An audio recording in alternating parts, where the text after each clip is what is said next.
देखते देखते जाने का समय आ गया। रिजल्ट जेई एडवांस्ड का आ जाता है, इसके साथ जेई की साइकिल पूरी हो जाती है। किसी का सिलेक्शन हुआ होगा, किसी का नहीं हुआ होगा।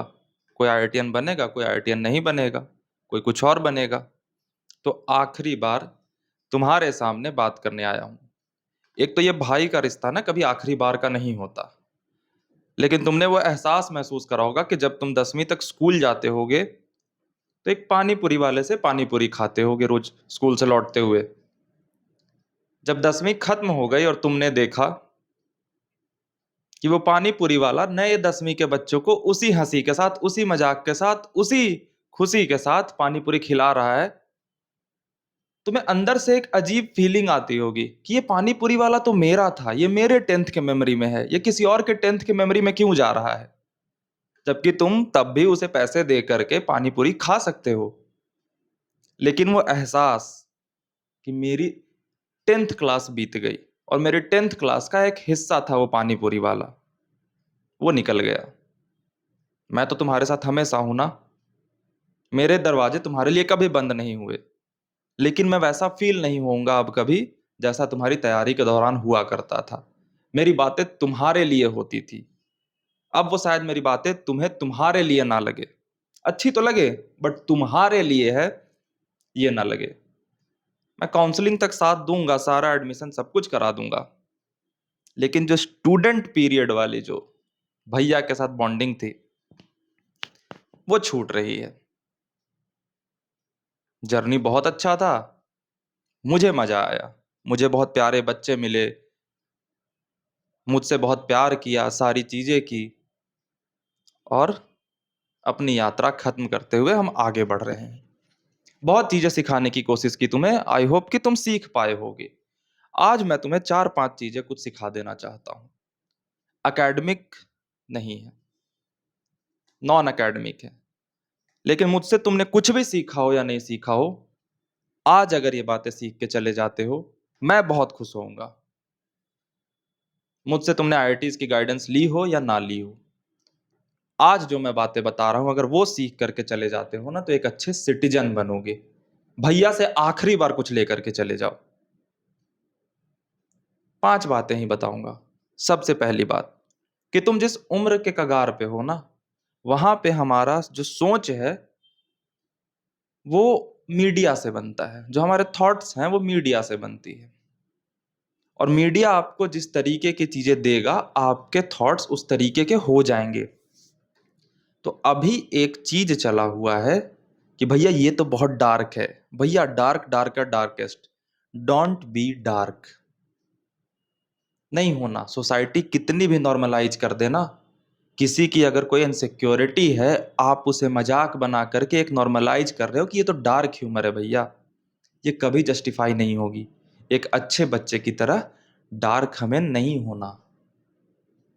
तुम्हें लग सकता है कि जिस पे हमने मजाक कर रहा है, जिस पे हम डार्क होकर के हे कर रहे हैं ना, वो भी मजाक में ले रहा है। नहीं, उसकी डीप डाउन ट्रिगर होती है चीजें। तो हम as a citizen, as a अच्छे बच्चे जब यहां से निकलेंगे ना, हम किसी के साथ डार्क नहीं होंगे, हम किसी की इनसिक्योरिटी का मजाक नहीं उड़ाएंगे। किसी का अगर एक पैर छोटा है एक पैर बड़ा है ना, तो हम उसे देख करके नॉर्मल बिहेव करेंगे जैसे बाकी इंसानों के साथ करते हैं। उसे ये एहसास दिलाने की कोशिश नहीं करेंगे कि तेरे पास कुछ अलग है, और ये तो बिल्कुल कोशिश नहीं करेंगे कि उसके इनकेपेबिलिटीज पे डार्क हो जाए। कोई काला है, गोरा है, लंबा है, छोटा है, जैसा भी है, हमें उसके साथ डार्क नहीं होना। ये जो डार्क जोक्स का जो ट्रेंड है ना, ये बदतमीजी कही जाती है। नहीं होना हमें बदतमीज, हमें ह्यूमन होना है, और हमें बाकी ह्यूमंस के इमोशन का ध्यान रखना पड़ेगा लाडले। तो ये डार्क आपको नहीं होना। दूसरी चीज मैं सिर्फ लड़कों से कहना चाहता हूं, शायद ये तुम्हारे लिए आउट ऑफ कॉन्टेक्स्ट की बातें हो, लेकिन अभी के समय में ना एक सख्त लौंडा होना बहुत कूल बन चुका है। यार हम तो सख्त लौंडे हैं, हम किसी भी लड़की से बदतमीजी कर देते हैं। नहीं मुन्ना, अगर कोई लड़का है जो अगर किसी लड़की की साइड ले रहा है ना, तो उसे हम बहुत वो देखते हैं, हाँ हो गया तुम यार, यू आर टू गर्ली। नहीं, लर्न फेमिनिज्म। किसी भी लड़की को तुम्हारे वजह से, आज ये प्रॉमिस करके जाओ, तुम्हारी वजह से कभी अनकंफर्टेबल फील नहीं होना चाहिए, कभी नहीं, किसी भी तरीके से, चाहे तुम्हारी नजरों से, बातों से, किसी तरीके से नहीं। कोई स्पेशल ट्रीटमेंट भी नहीं करना, आपको जस्ट जैसे बाकी ह्यूमंस हैं उसी तरीके से फीमेल्स भी ह्यूमंस है ना, तो हमें उनके साथ भी इक्वली ट्रीट करना है। आपको उनके लिए एक्स्ट्रा एफर्ट्स करने की जरूरत नहीं है, बस इक्वल। और फीमेल होने की वजह से आप उससे बदतमीजी करने को सख्त लौंडे होने के क्राइटेरिया में नहीं ले आना, नहीं तो सामने वाले को तो दिक्कत होगी ही। आप एक पूरे के पूरे जेंडर के ना एसेंस से बच जाओगे। और सिर्फ फीमेल नहीं, आपके सामने कोई थर्ड जेंडर आता है, उससे भी उस तरीके से बिहेव करोगे जैसे बाकियों से करते हो। अगर कोई लड़का है जो तुम्हें बता रहा है कि मैं गे हूं, तो इस पे तुम्हारे ही वाली हंसी नहीं आ जानी चाहिए। B a human. इन चीजों को सीख के जाना। लास्ट बार बातें कर रहा हूं तुमसे कि पहली बात तो कि फेमिनिज्म बहुत अच्छे तरीके से सीखना। इसका सिंपल मैं तुम्हें कह रहा हूं कि किसी भी फीमेल को तुम्हारी वजह से कभी भी अनकंफर्टेबल फील नहीं होना चाहिए। जब तुम 5 लड़कों के ग्रुप में बैठे हो, तो मुझे पता है कि कितनी गिरी हुई बातें नॉर्मलाइज हो चुकी हैं अभी की सोसाइटी में। जब 5 बच्चे बोलते हैं, वो मैं बता भी नहीं सकता। तुम्हारे लिए वो नॉर्मलाइज नहीं होनी चाहिए। तुम्हारा वहां से उठ के चले जाना विद्रोह है, और ये विद्रोह हमेशा करना।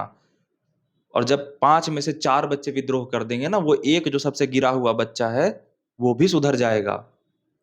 नहीं तो तुम्हें नहीं पता कि ये जो छोटी छोटी आग है ना, ये कब तुम्हारे घर तक पहुंच जाएगी, तुम जान नहीं पाओगे। तुम 5 बच्चे बैठ करके किसी फीमेल के बारे में चीप बातें कर रहे हो, 5 बच्चों के लिए नॉर्मलाइज हो गई। वो 5 अलग अलग ग्रुप में पांचों जाकर के 5 और ग्रुप्स को चीप करेंगे। वो 5 अलग अलग जाकर के 5 और ग्रुप्स को चीप करेंगे। और वो 5 बढ़ते बढ़ते बढ़ते कब कोई ऐसे ग्रुप में पहुंच जाएगा जहां पे तुम्हारी माँ, तुम्हारी बहन के बारे में चीप बातें होने लगेंगी। तुम्हें लगेगा कि वो लोग कर रहे हैं। नहीं, उस बटरफ्लाई के इंस्टिगेटर, शुरुआत करने वाले आप थे। अगर आप उस 5 ग्रुप जो जब जैसे ही चीप बातें करनी स्टार्ट करी फीमेल्स के बारे में, आप वहां पे रोक दोगे ना, तो ये बात आगे नहीं प्रोपगेट होगी। आप सबके सामने ऐसी गिरी हुई बात नहीं कर पाते होगे, देखना। तो जिस लड़के के सामने आप बात नहीं कर पाते ऐसी गिरी हुई, नोटिस करना उसकी पर्सनैलिटी में कोई ऐसा हिस्सा होगा जिसने आपको रोक रखा है अपनी वाहियाती दिखाने से। वही पर्सनैलिटी का हिस्सा आप में डेवलप होना चाहिए। इतनी बात समझ में आई? लेकर के जाओ ये। अगली बात मैं तुमसे बता देता हूं कि तुम जिस फील्ड में जा रहे हो, चाहे तुम आईआईटीएन बनोगे या कुछ भी करोगे, तुम सफल होगे क्योंकि तुमने हाईली प्रेस्टिजियस सिलेबस कवर कर रखा है, तुम्हारा ब्रेन इस लेवल पर डेवलप हो चुका है। तो तुम आगे जो लाइफ में जाओगे ना, वो बहुत रिवार्डिंग है। बहुत चीजें तुम्हें मिलेंगी, मैं दावा कर रहा हूं। चाहे आईआईटीएन बन रहे हो नहीं बन रहे हो, एक मोमेंट ऑफ टाइम आएगा ना जब तुम्हारी लाइफ इतनी लग्जरी हो चुकी होगी कि तुम्हारे जब पेरेंट्स बूढ़े होंगे ना, तो उनके पास जाना तुम्हारे लग्जरी को हैम्पर करेगा। मान लो कि तुम्हारे पेरेंट्स तुम्हारे साथ नहीं रह रहे हैं, गांव पे हैं, तुम अपने एसी वाले फ्लैट में रहते हो, गांव जाकर के 10 दिन पे ऐसे भैया गर्मी लगती है, ये वो, मम्मी तुम ही आ जाओ ना। पेरेंट्स के पास मौजूद रहना जब आने वाले वक्त में उन्हें जरूरत हो, क्योंकि वो तुम्हारे साथ तब थे जब तुम्हें जरूरत थी। Never sacrifice your parents, never. उनसे बात जरूर करना, कभी इतने बिजी मत हो जाना कि तुम्हें दिन में उनसे एक बार बात करने का टाइम ना मिले। बात जरूर करना मम्मी से, पापा से, हमेशा। और बहुत रिस्पेक्टफुल तरीके से। हो सकता है तुम एक टाइम में उनसे बहुत चीजें ज्यादा जान जाओ। क्या करोगे, तुम्हारे बच्चे एक टाइम में तुमसे ज्यादा जान जाएंगे। हर अगला जनरेशन पिछले जनरेशन से स्मार्ट होता है, इसमें क्या नई बात है। मुझसे तुम स्मार्ट हो, लेकिन इस बेसिस पे हम किसी से मिसबिहेव, बदतमीजी नहीं करेंगे, है ना। बहुत रिस्पेक्टफुल्ली, बहुत आराम से उनसे बातें करेंगे रोज। दुनिया में तुम कुछ भी हासिल कर लो, मजा नहीं आएगा अगर तुम्हारे पेरेंट्स खुश नहीं होंगे तुमसे। लेकिन अगर तुम बड़े एवरेज से भी बच्चे हो, तुमने एक दुकान खोल रखी है, दुकान में पूरे दिन मेहनत करी और शाम को 4 समोसे ला करके 2 मम्मी को दिया, 2 पापा को दिया और एक खुद के लिए लिया, 5 समोसे लाए। और जब बैठ करके खाओगे और मम्मी कह देगी कि कहाँ से लाया समोसा इतना बढ़िया, तो तुम अपने चॉइस पे समोसे के खुश रहोगे, अरे मम्मी को यहाँ का समोसा पसंद आया। वो जो फीलिंग है वो कुछ बीट नहीं कर सकता। ये लेके जाओगे ना। और आखिरी बात तुमसे कहूंगा कि हम बहुत जजमेंटल होते चले जा रहे हैं। जजमेंटल नहीं होना। तुम अगर आईआईटीएन बन रहे हो और कोई बच्चा नहीं बन रहा है ना, तो उसमें तुम्हारा कोई रोल नहीं है। तुम आई ये बहुत बुरी बात लगेगी कि भैया मैंने मेहनत करी, नहीं। You are just a privileged kid.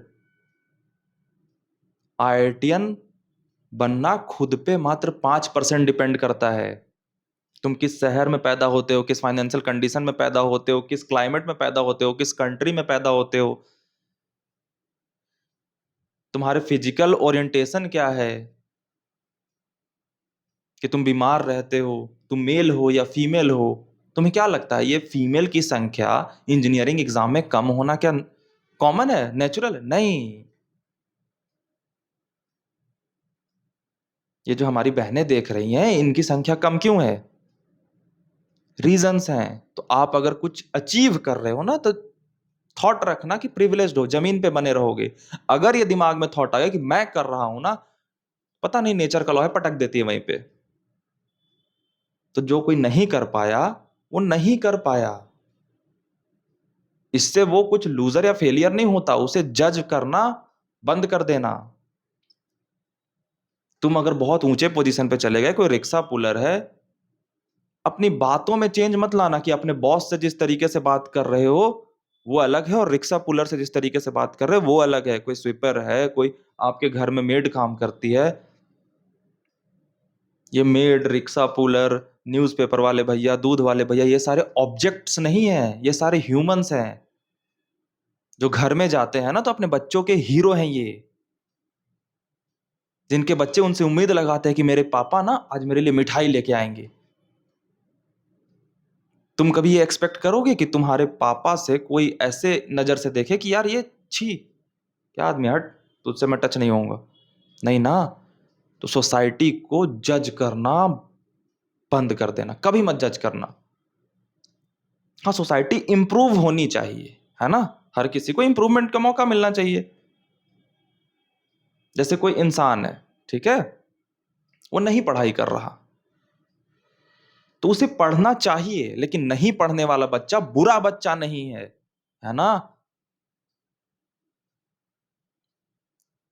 कोई अगर तुम कॉलेज जा रहे हो, ठीक है, कोई अगर तुम्हें स्मोक करता हुआ दिख जाए, दिखेगा, तो उसे नहीं करना चाहिए स्मोकिंग। हम बताएंगे कि मत कर, फेफड़े खराब हो जाएंगे, लेकिन वो गंदा बच्चा नहीं है, ये समझना। अगर कोई लड़की पूरे रात काम करती है किसी ऑफिस में, तो ये जज मत कर लेना कि इस लड़की का कैरेक्टर खराब होगा, रात में कहाँ काम करती है, नहीं। ये जजमेंट्स अपने ना तुम्हारे बायस से आ रहे हैं, इन सब चीजों को हटाओ।